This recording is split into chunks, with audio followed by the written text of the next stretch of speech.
Welcome back. In the last video, we talked about the document object model. And some of you might have a question, well, when you showed me window, it looked like an object. You have properties and methods, but whenever we access the DOM, the document, well, it doesn't look like the object, does it? It looks like HTML. And that is because web browsers just hide the fact that it's an object. They just give us a nice view like this so we can play around with it better. But it is a JavaScript object. Now, with this document, we can use something called selectors to select different elements so we can manipulate them. So I'm going to show you a few of them today, the ones that are used most often that you'll encounter in your day-to-day web developer role. If you go to document, the first one I'm going to show you is get elements by tag name. As the name suggests, it accepts a tag name.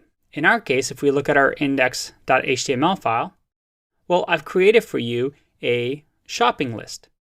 And if I minimize this, just so you can see it, we have a simple HTML file and it looks like it's an important shopping list. It might be somebody's birthday and they're getting a notebook. All right. So with the tag name, I can say, well, what tag do I want to select? I want to select the H1 tag. I press enter and look at that. I get the H1 tag. Okay, what else can I do? I can do document.getElements by class name. And here I can say, within the index file, I have class second, which is the second paragraph that says no excuses. So I can say second. And look at that. Now I have the second element. What else do we have? Get elements by ID. I think you can guess what this one's going to do. Document.getElements by ID. Again, we're going to select ID of, we see that there's a first here. So we can do first. And I get the ID. Now you see one difference here, that get element by ID doesn't have the plural S, right? Because you can only have one ID. It returns the full element versus what looks like an array. So in order for me to actually fully access the above, I'll have to do second and then access the 0 index of the array, in which case I get no excuses. All right, so these three are very, very useful, but there's something called query selector and query selector all, which are even better. Let's check them out. With document.querySelector, I can select anything inside here like I did with CSS. For example, if I wanted to select, or let's do, in this case, let's do H1. Well, I can select H1. If I wanted to select LI, our list items, I get LI, but it looks like I only get the first one, the notebook. What if I wanted to select all of them? And that is because query selector selects the first item that it finds. If I do query selector all, on the other hand, it selects all of them. And you see over here that we get all the 6 LI elements.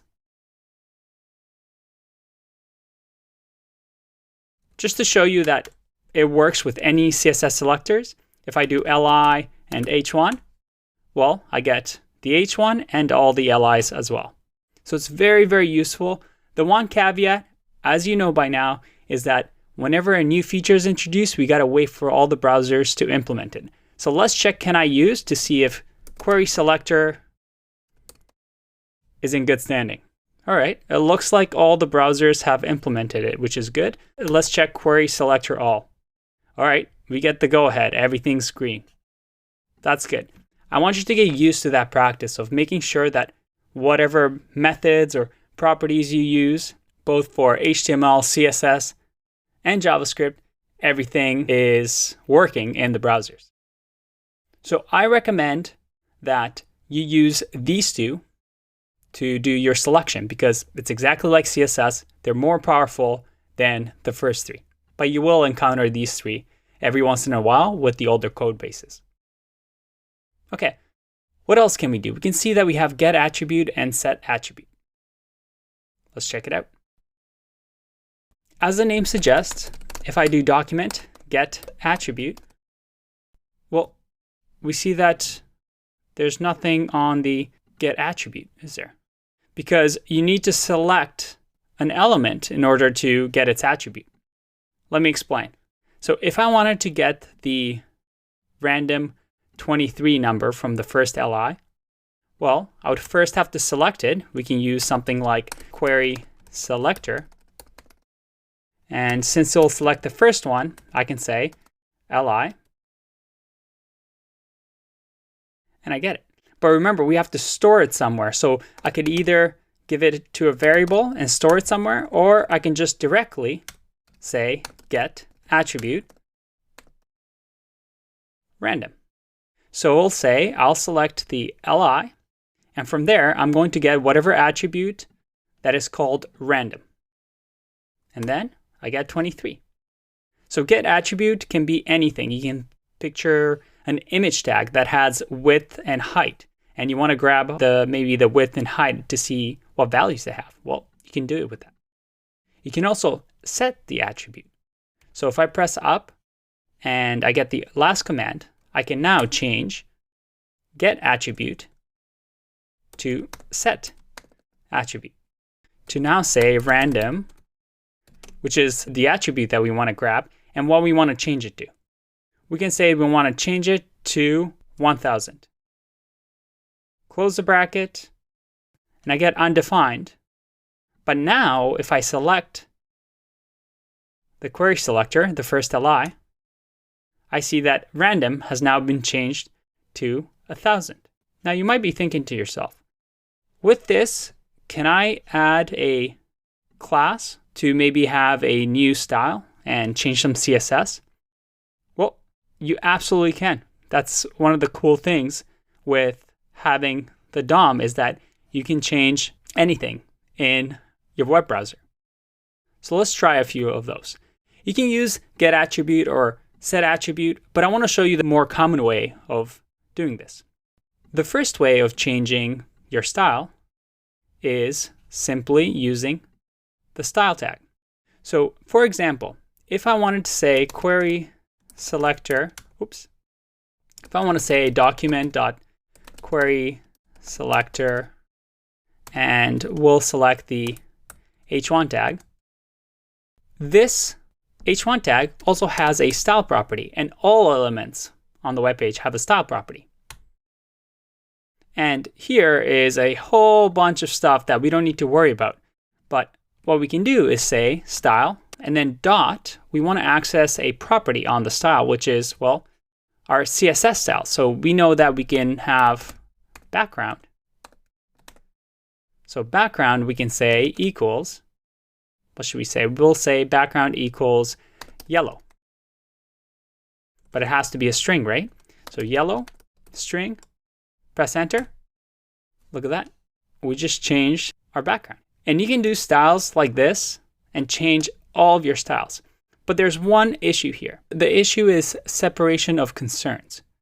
We ideally don't want to include styles, which what we've done is essentially style equals background yellow.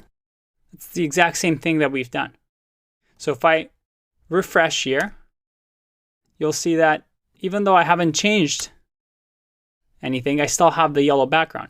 But as we remember, we want to have that separation of HTML focuses on the text, CSS focuses on the style, and JavaScript on the actions.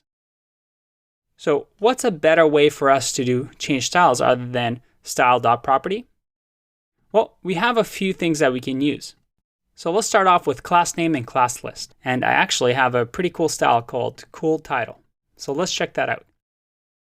I want to remove this. Refresh. Yeah, so let's put the document query selector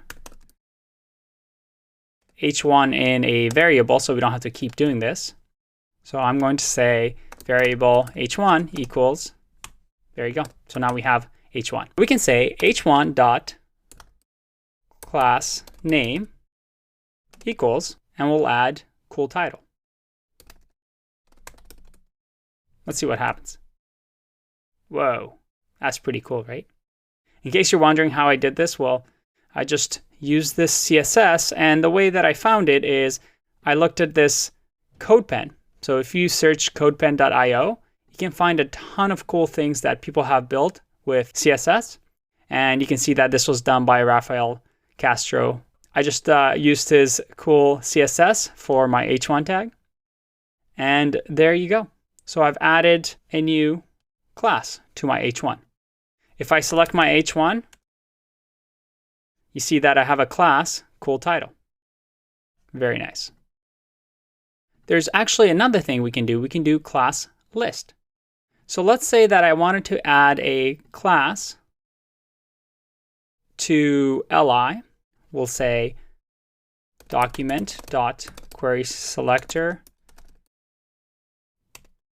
We'll do li, which will select the first one. And I want to say that here we want to look at class list. I see that, well, there's nothing because there's no classes.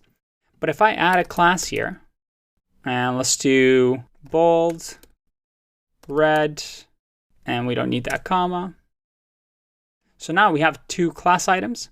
Well, if I save and redo this, and refresh, I see that I have a list of classes. This class list gives us a few methods that we can use, such as add, remove, and toggle. So let's do that. Let's do the li, and I'm going to say class list add, and we'll add cool title. Look at that. But that kind of messes up our list. So let's remove the cool title and add a different one. So I'm going to say class list remove cool title. And instead, let's add another class that I have in my CSS, which is called done, that will give me a line through the text so that the to-do item is done. So if I do done, look at that. I have my first task on my shopping list done. But what if I made a mistake and I want to toggle it back? Well, instead of removing, I could just say toggle. And toggle again. And toggle, and toggle, and toggle. You see that this might be quite useful if you want to turn something on, off, back and forth. Very cool. What else do we have? Well, so far we've learned that we should use query selectors to grab the element and change the styles using something like class list. Let's make sure that class list is available in all browsers. Let's check class list. And it looks like we're getting green, but there's a few, such as IE11, that has partial support. So we want to be careful with using class list. So we might have to use some style tags in some areas. I have a few more that I would like to show you. One is inner HTML, and I have here dangerous. You'll see in some code bases, and this is why I want to show you this property. I can do something along the lines of document.selector h1. Now within this, I can say inner HTML equals, watch this, strong, exclamation marks, and then close the strong tag. And now if I press enter, look at that. I've just changed the inner HTML of h1 to have strong tags.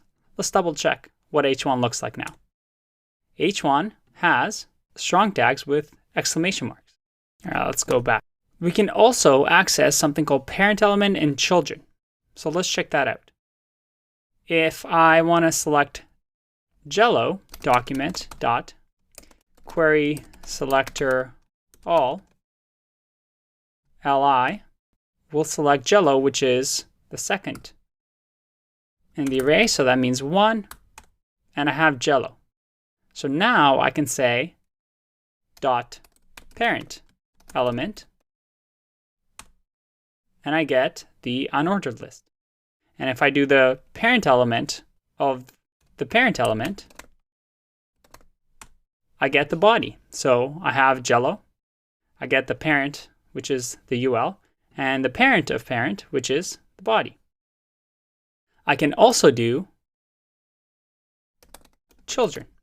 So if I do this, which is parent parent, which goes to body, and then children, I get all the children of the body. Very cool. The last point I want to show you is that it is really important to cache selectors in variables. What does that mean? Every time we do something like this, let's say we had a JavaScript file, and every time we're selecting new things whenever we want to use it. Well, this is using up memory because the computer has to remember, the browser has to remember that we want to select this, and then we're selecting again, and then we're selecting again, and we're selecting the same thing. So the web browser is doing actions over and over when all we had to do was variable h1 equals document dot query selector h1. So now anytime I need to use h1, the web browser doesn't have to go look up the DOM, find h1, and then store it in memory. We have h1 living until we refresh the page so that the web browser's work is done. It already told us where h1 is, and now we can use it. And that's called cache selectors. And it's something that we'll cover in the last video in this section where we talk about some developer fundamentals. I'll see you in the next video.